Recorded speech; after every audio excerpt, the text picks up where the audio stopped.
Today, we're going to look at 3 places you can't go and people who went there anyways. But before we get into today's stories, if you're a fan of the strange, dark, and mysterious delivered in story format, then you've come to the right place because that's all we do, and we upload once or twice every week. So if that's of interest to you, please gently pull up behind the like button at a red light, and the instant it turns green, immediately lay on your horn to speed the like button up. Also, please subscribe to our channel and turn on all notifications so you don't miss any of our weekly uploads. Okay, let's get into today's stories.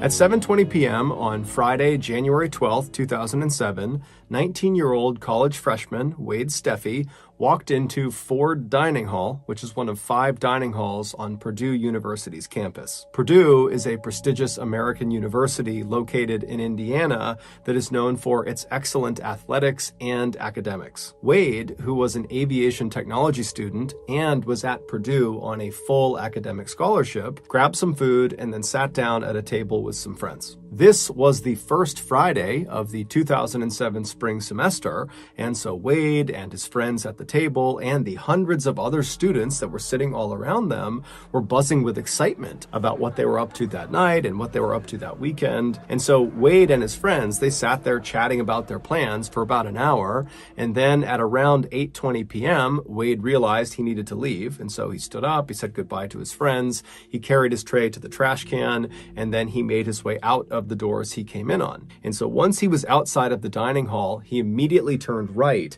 and walked the very short distance to the building that was right next to Ford Dining Hall. And so that building was called Owen Hall, and it was a dormitory. Now, this was not Wade's dormitory. He actually lived in a different dorm called Cary Quad West, which was located on the other side of Ford Dining Hall. And so Wade goes inside of Owen Hall because he has some friends in there, and he makes his way to their room, and when he goes inside, he sees they're all kind of sitting around chatting and drinking some alcoholic drinks.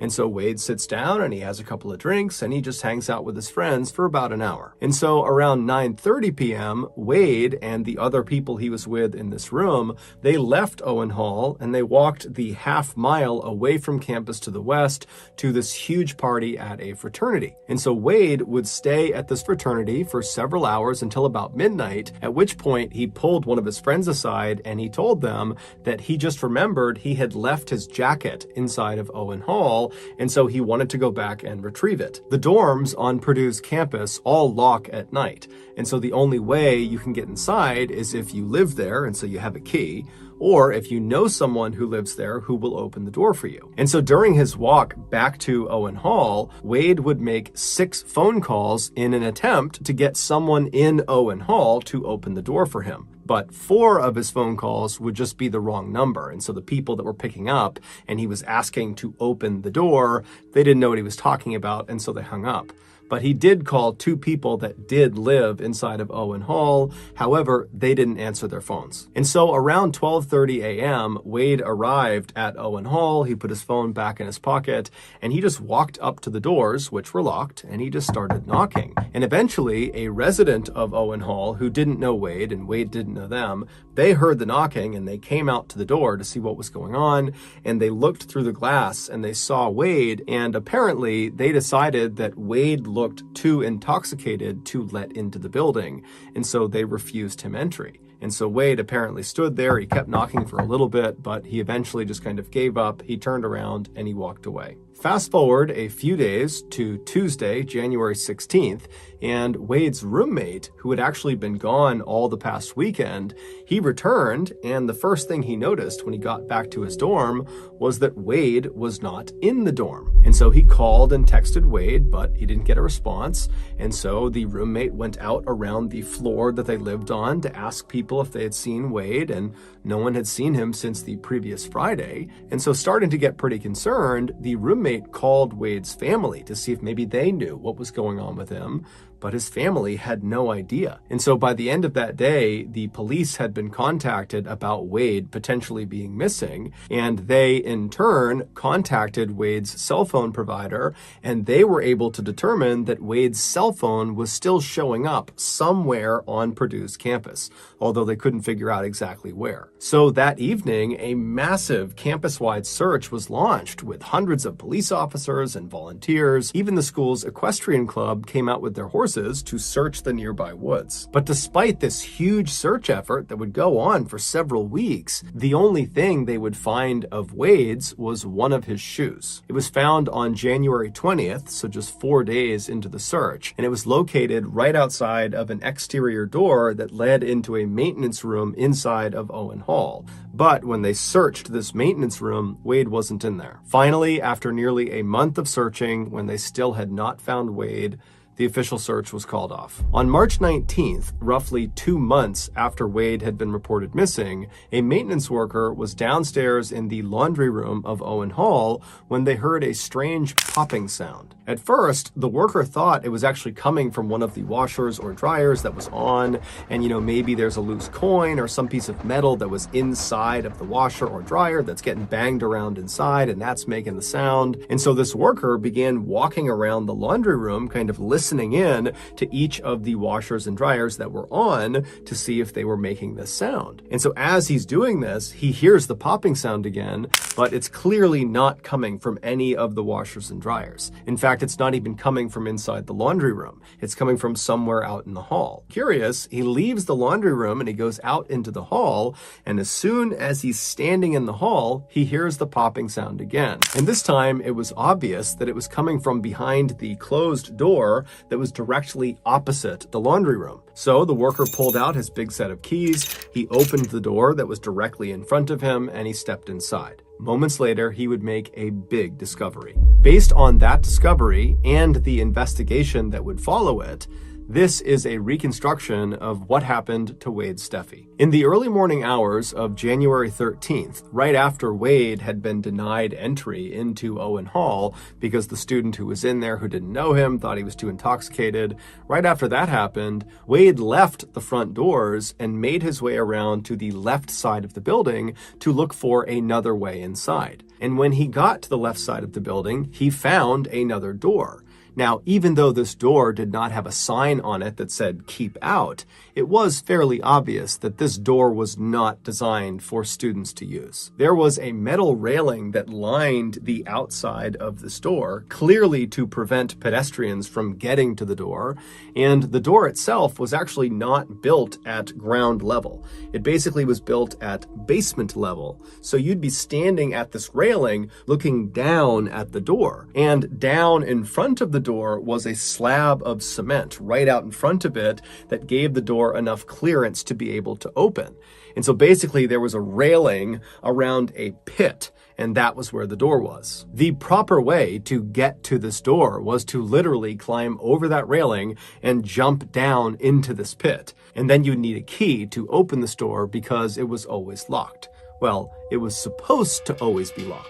And so when Wade saw this clearly off-limits door on the side of Owen Hall, in his drunken state, he decided it would be a good idea to try to go into it. Because in his mind, he thought, whatever is behind this door doesn't really matter. As long as I can just get inside of some part of Owen Hall, I can find my way up to my friend's room and I can get my jacket. And so he rushes over to the railing, he climbs over, he leaps down into that pit area, he grabs the doorknob of this off-limits door and he pulls on it, and it's open. So he opens it up, he steps inside, and it's totally pitch black. And all he can hear is the sound of machines humming and whirring in the darkness. And again, in his drunken state, he decides this is still a good idea. His only concern was he couldn't find a light switch, and it really was basically pitch black in here. And he was worried once the door shut, not only would his only light source be totally cut off, but it might actually lock behind him, and then he'd be trapped inside of this room.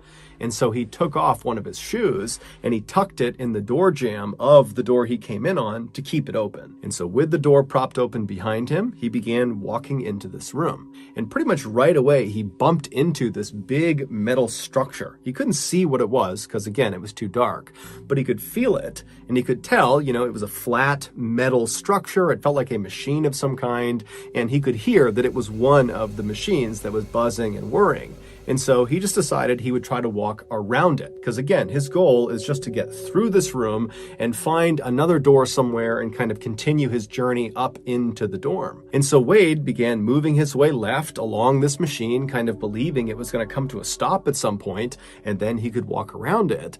But it would turn out this machine was very big, very wide. And so by the time he actually got to the left edge of this machine, he was practically right up against the wall of the room he was in. And when he got there, he realized the space between the side of the machine and the wall of the room was big enough that if he turned sideways, he could basically squeeze his way past it. Now, he had no idea how far into the room this strange machine went, but in his drunken state, he decided it was a good idea. And so he turns sideways, so his back is to the wall of the room, and his chest is going to be facing the machine, and he begins pushing himself into that narrow space. And so as he's making his way, his hands are up, kind of protecting his face and neck, and at some point, he kind of begins to trip. Now, he didn't actually fall because he's basically wedged into this tight space, but for a second, he reflexively grabbed with his hands onto this machine right in front of him, and just by chance,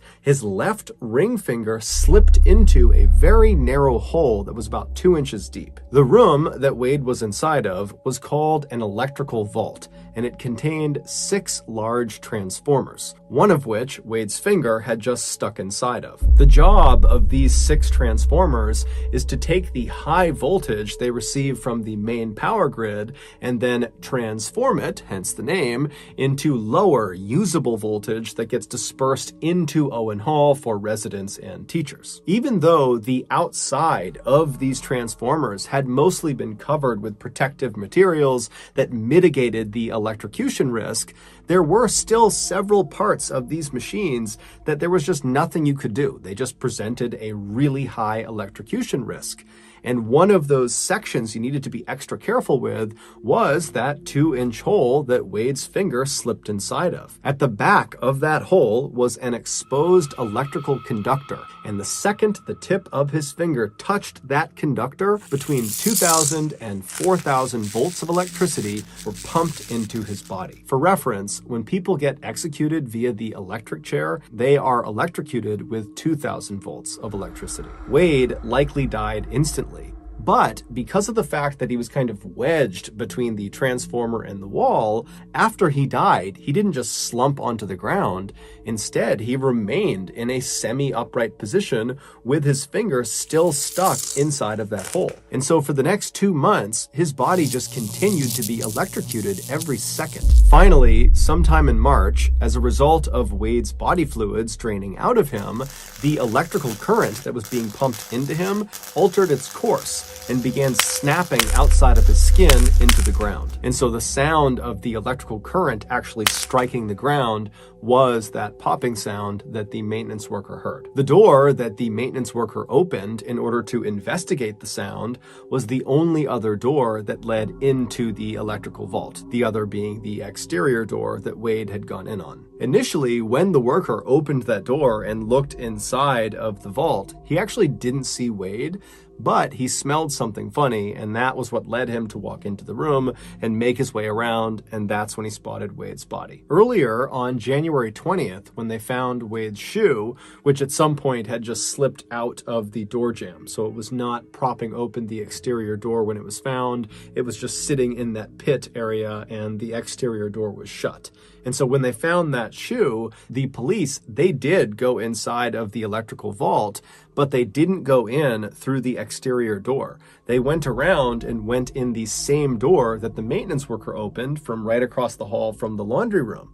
And when they opened it up, they just looked into the room. They didn't walk into the room, they just looked from the doorway, and from their perspective, they couldn't see Wade. And so that was why initially they had said, Wade is not inside of that room. Ultimately, because that exterior door to the electrical vault was supposed to be locked at all times, and clearly it was not because that's how Wade got in, Purdue was found to be negligent, and so they agreed to pay Wade's family $500,000, and they also set up a scholarship in Wade's name. Before we get into our next story, I want to tell you about today's sponsor, BetterHelp. When I first sought out therapy to try to deal with some of my mental health issues, I remember feeling really nervous about that first interaction with the therapist. The idea of sitting in this room and pouring my heart out to this person I barely knew seemed really stressful and almost made me not want to go through with it. Now, I'm glad that I did go through with it because therapy has been an extremely important and positive thing in my life, but I wish there had just been an option to take a phone call with my therapist to kick off the relationship. Well, with BetterHelp, that is an option because BetterHelp is an online therapy platform that offers secure phone call sessions as well as video sessions, and they have a great chat feature that allows you to message your therapist at any time. So far, the people from our strange, dark, and mysterious community who have given BetterHelp a shot have been very pleased with their experience. BetterHelp is very easy to sign up for and use. You just fill out this questionnaire that helps assess your specific needs,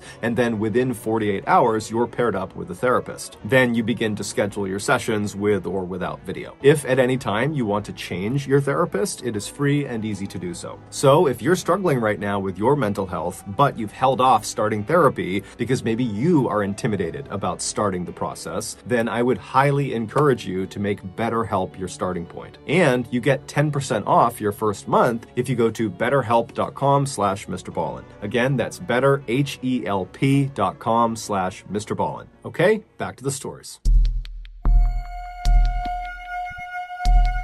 During the California Gold Rush of 1848, hundreds of thousands of Americans living on the east coast of the United States packed up their things in covered wagons and headed west for California to attempt to, quite literally, strike gold. About a year after the rush started, so in the winter of 1849, a group of about 100 would-be gold prospectors were on their way across the continental United States to California when they got lost in this totally barren stretch of desert, roughly 500 miles from their destination, which was San Francisco. They would spend the next 2 months driving around this desert looking for a way out, but they wouldn't find it, and so finally they just stopped, set up camp, and waited to die. But as a last-ditch effort, they sent ahead 2 of their fittest men to try to go out and find help. And miraculously, those 2 men would find help, and it wasn't long before the lost pioneers were going up and over this mountain pass out of the desert out to safety. And so as the pioneers are cresting this mountain, one of the pioneers turns and looks down at the desert valley below where they almost all died. And he famously said, "Goodbye, Death Valley," and the name stuck. While Death Valley has since become a very popular tourist destination for adventurous people, it is still truly one of the harshest environments on the planet. In addition to just being a big open desert, which presents a whole host of problems to any mammal, Death Valley also becomes one of the hottest places on the planet every summer. The temperatures soar to 120 degrees Fahrenheit and sometimes get as high as 136 degrees Fahrenheit. It's the kind of place where if you don't respect it, it will kill you. In 2005, a 35-year-old man named Robert Darmer, who lived in Los Angeles, California, decided he wanted to take a trip into Death Valley. Specifically, he wanted to go to the hot springs located in the northwest corner of Death Valley, and actually there's a nudist resort that is right around those hot springs, and so Robert wanted to go check that whole scene out. And so on July 26th of that year, Robert left Los Angeles in his Volkswagen van, and he drove north about 4 hours until he got to Bishop, California, which is a small town where some of his family lived. After spending the night with them, the next morning when Robert got up, he got back into his van and he drove south about 20 minutes to a town called Zurich, California, where he picked up Death Valley Road. This road covers the entirety of Death Valley, starting from its northern entrance, where Robert was, all the way south 140 miles to its southern entrance. And this road is actually basically a straight line. But off of this very straight road are literally hundreds of miles of unpaved roads that splinter off in all directions across the desert.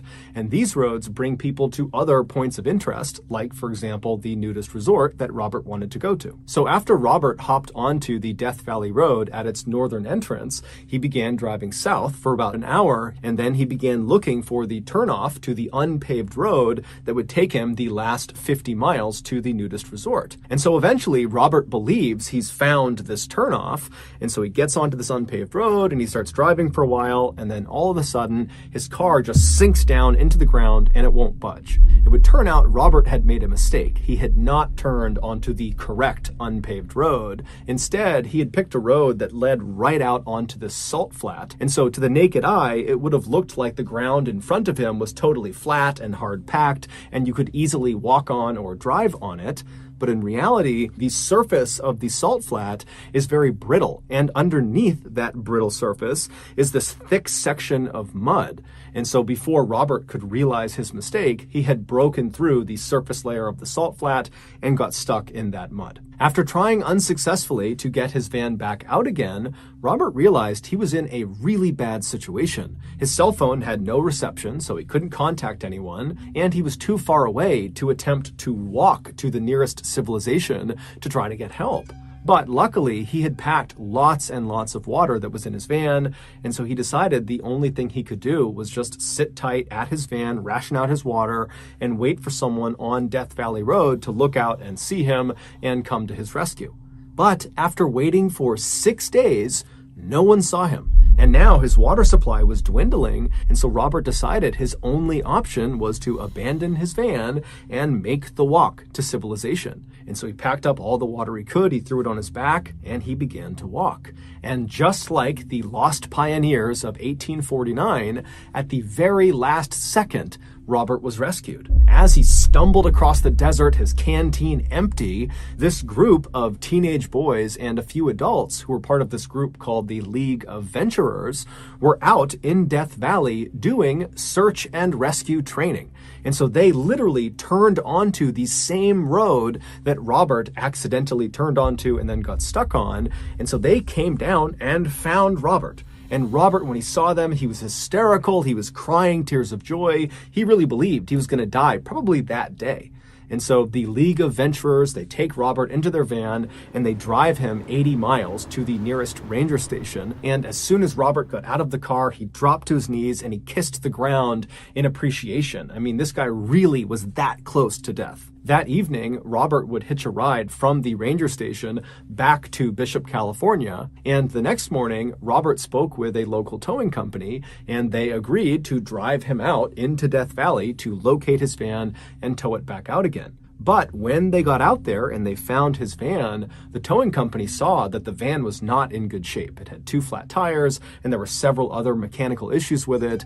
And they told Robert, look, we can't tow it out until the repairs are made, and we can't make those repairs right now. And so they left the van where it was, and they drove Robert back to Bishop. And then when they got there, Robert, who was quite handy with his van, decided he would just make the repairs himself. And so he went around town, he gathered up all the supplies he would need, and then that evening, he got a local young couple to give him a ride back into Death Valley. Robert had told his family right before he left that his plan was to go and fix his van, and then that night come back to Bishop, and then the next day he would contact the towing company again, and they could come out and they could get his van out.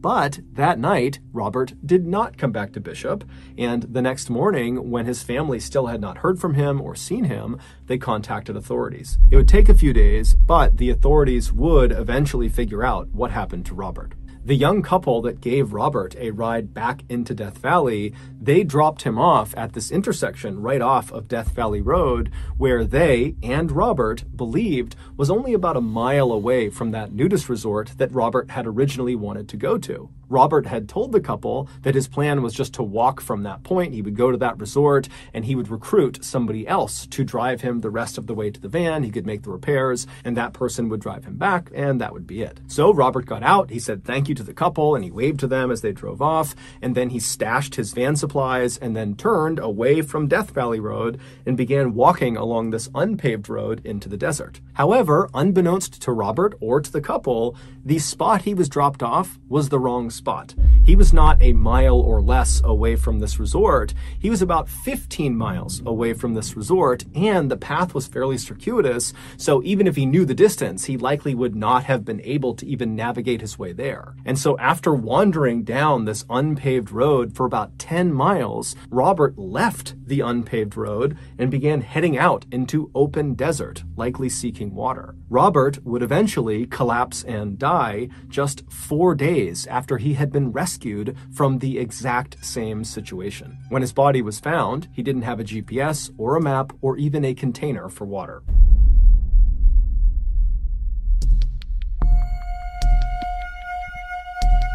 In late 2002, 25-year-old Jason Chase worked as a sheep shearer in an area called Gisborne, which is located in the northeastern section of New Zealand.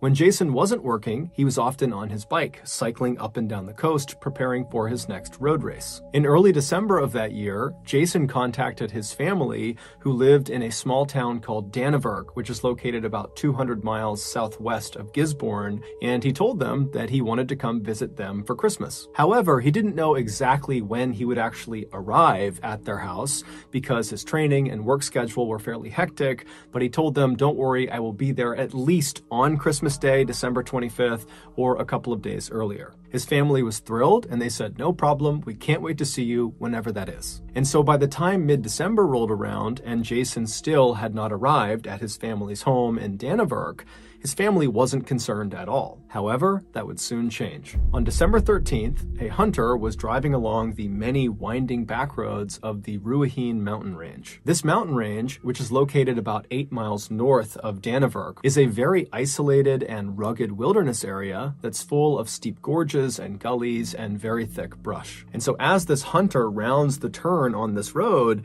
he looks up ahead and he sees there's a car parked on the side of the road. And so this hunter pulls up right alongside this car and he looks over and he can tell, there's no one inside of it. There's no obvious damage to the car. And then the hunter began kind of scanning around the area to see if there was some obvious reason someone would stop right at that particular spot. But when he looked around, all he saw was thick trees on either side, and the mountain kind of sloped down on either side. And so there was nothing unique about the spot.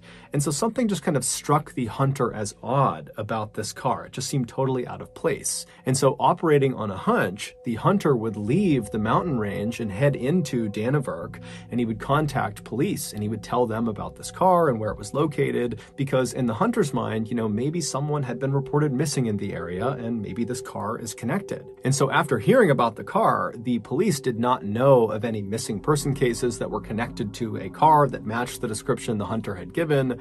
But just to be safe, the police hopped in their vehicles and they drove up into the Ruahine mountain range and they went to the spot the hunter described. And sure enough, off to the side of the road is this parked car, and it's still unoccupied. After inspecting the vehicle, the police came to the same conclusion the hunter did, that there was no obvious signs of damage to the car that might have forced someone to abandon it. And then when they looked in the window at the gas gauge, they saw the gauge was full. And so the police kind of wandered around the area, kind of doing an initial search to see if maybe the owner of this car was nearby. But, there was no one there. They're in this very isolated part of this wilderness area. And so the police just took down the license plate of the car and they went back to their station. And when they got there, they ran the license plate number, and it turned out the car belonged to Jason Chase. When Jason's family was contacted about, why is Jason's car up in the Ruahine Mountains, where's Jason? His family was pretty surprised. They explained to police that Jason had made plans to come visit them around Christmas time, and so they were expecting him to come this way. And the Ruahine mountain range, it is only 8 miles away from Dannevirke, so in theory maybe he stopped there on the way to their house, but they told police that just didn't make any sense. So as a precaution, the police decided to launch a search for Jason. And unfortunately, despite hundreds of people on the ground searching the Ruahine mountain range and helicopters overhead flying all over the place, no trace of Jason was found. And so the official search was called off right before Christmas, but Jason's family and friends, they continued to look for him. and on January 3rd, they would find him. One of the family friends who had agreed to continue looking for Jason after the official search had shut down was a farmer who owned a plane. And on January 3rd, as he did one of his passes over the foothills of the Ruahine mountain range, he looked down and he saw this bright red thing that looked totally out of place, and the pilot couldn't tell what it was, and so he took note of its location, and then when he landed, he passed those coordinates off to the ground team. And so the ground team, they made their way over to this location, which was quite far away from where Jason's car had been, and after making their way through some very thick brush and some very steep sections, they eventually walked out to this big open clearing. It was a dry riverbed, and right in front of them, in the middle of it, was the bright red thing. It was Jason's shirt, and Jason was still wearing it. He was found lying on his left side with his legs stretched out. He had on his bright red rugby t-shirt, some khaki shorts on,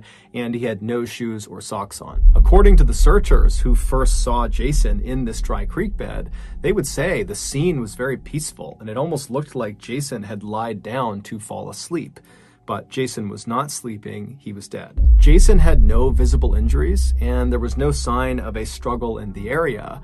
In fact, it didn't even look like Jason had been in the wild for very long because his clothes were pristine, and despite being barefoot, his feet were in great condition. Despite a lengthy search around the area where his body was discovered, his shoes and socks would not be recovered. The only thing they found in the area was a water bottle that belonged to Jason. Adding to the mystery of what happened to Jason were the results of his autopsy. The pathologist was unable to find any injuries. Jason also seemed well nourished because he had food in his stomach, and he was hydrated because there was urine in his bladder. His toxicology report also came back negative for all drugs, medications, and a range of common poisons. The only odd thing the pathologist found during the autopsy was that Jason had 2 very small ulcers in his duodenum, which is the first part of the small intestine. According to this pathologist, these type of ulcers only appear from acute stress moments before death. However, these ulcers don't indicate what caused the stress. Typically, things like severe injury or septicemia, which is blood poisoning, will cause these stress ulcers. But Jason had neither of those. So at the end of the autopsy, the pathologist concluded that Jason had not been the victim of a homicide, he had not committed suicide, he had died from, quote, obscure natural causes. Interestingly, though, the pathologist was able to determine with some certainty that Jason died on or around December 30th. Which means he was alive for the entirety of the official search for him, as well as the bulk of that private search conducted by friends and family. After the autopsy results came out, Jason's case was closed, and his family, despite having lots of unanswered questions, was forced to just move on. 15 years later, the same pathologist that had conducted Jason's autopsy was talking to a colleague about Jason's case, and as he was describing where Jason was found, the colleague suddenly stopped the pathologist and said, "Wait a minute, I think I know what happened to him." And it would turn out he did. The following is a reconstruction of what happened to Jason Chase. On December 13th, 2002, Jason left his home in Gisborne and began heading south towards Dannevirke, where his family lived. But before he got to his family's home, he took a detour up into the Ruahine mountain range, where he eventually parked his car on the side of the road. Once his car was stopped, he got out and collected his backpack and sleeping bag. Those were 2 items that were never discovered during the search or after his body was found, but it was later determined they were missing from his vehicle. And so after he has his pack and his sleeping bag, he also grabs a water bottle, and then he leaves the main road and begins walking into the woods, making his way down the mountain. He eventually would find a spot on the side of the mountain that he liked, and so he set up a campsite. What happens next is very confusing because we don't actually know why Jason actually went camping in the first place or when he intended to leave, but we can make one assumption. Whatever he was doing in the mountains, he planned on wrapping it up in time to still get to his family's house in Dannevirke on or before Christmas Day, December 25th. So from December 13th, when he first got out of his car and entered the wilderness, until December 25th, it's believed Jason was, by choice, out in the wilderness of the Ruahine mountain range. And so as this huge search is launched for him in the area he is in, it's entirely possible that he either did not see any of the searchers. This is a very rugged and heavily forested area, and so that's not totally outlandish.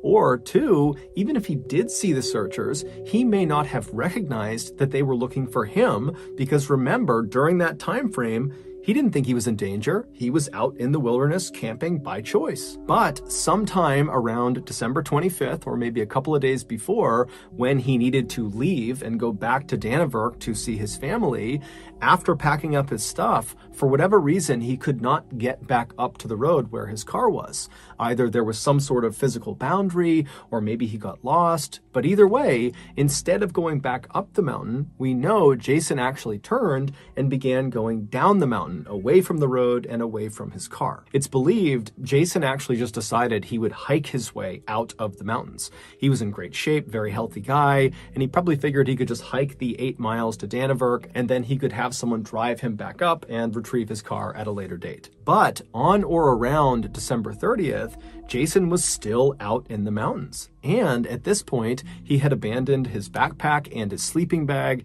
and had most likely removed his shoes and socks for reasons we don't know. But he had managed to get much closer to Dannevirke. He just had to navigate a few more steep sections and then he'd be home free. And so on or around December 30th, Jason began slowly making his way down the mountainside until he reached a decision point.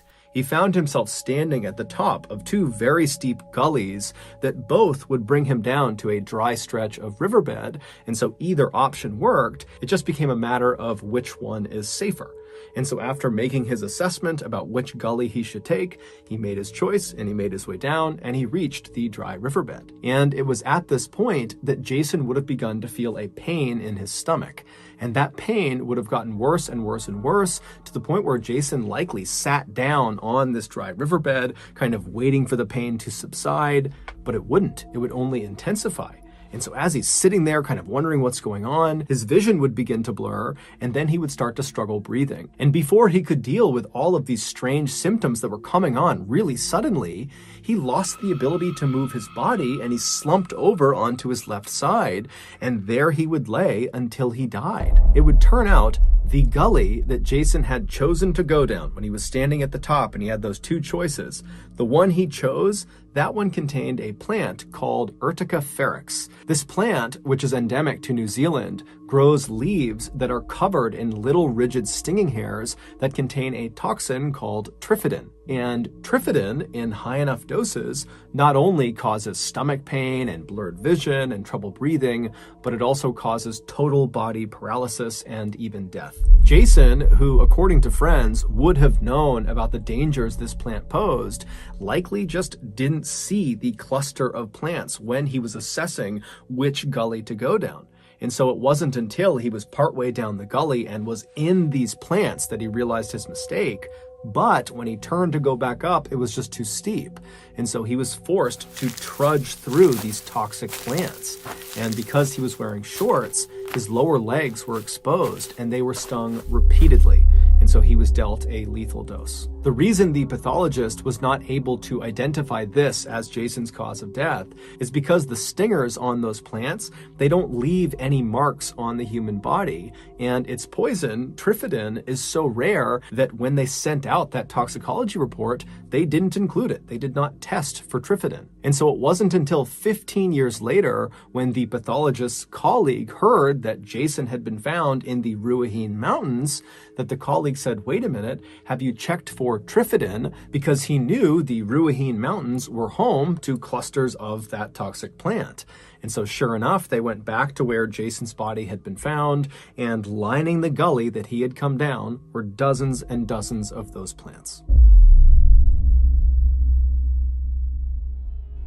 So that's going to do it. If you got something out of this episode and you haven't done this already, please pull up behind the like button at a red light, and the instant the light turns green, immediately lay on your horn to speed the like button up. Also, please subscribe to our channel and turn on all notifications so you don't miss any of our weekly 1 or 2 video uploads. We now have a podcast called the Mr. Ballin Podcast, which uploads brand new, never before heard podcast exclusive stories on Monday mornings. And then on Thursday mornings, we upload the remastered audio of our most popular YouTube videos. Again, it's just called the Mr. Ballin Podcast. You can Google it, or you can go on Spotify, Apple Podcasts, Amazon, Google, anywhere you find your podcasts, you can find it. If you want to get in touch with me, please follow me on any major social media platform and then send me a direct message. My username on every platform is just @Mr. Ballin, and I really do read the majority of my DMs. We have 2 additional YouTube channels. One is called Mr. Ballin Shorts, where we upload random short videos and lost episodes,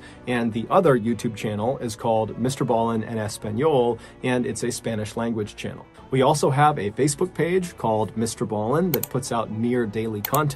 We also have a Snapchat channel called Mr. Ballin that puts out content on Sundays. We have some really cool merchandise, so head on over to shopmrballin.com to have a look. And if you have a story suggestion, please submit it to our subreddit just called Mr. Ballin. It's linked in the description below. So whether I see you on Instagram, Twitter, TikTok, Reddit, YouTube, Facebook, other YouTube channels, the podcast, wherever, just know that I really appreciate your support. And until next time, that's going to do it.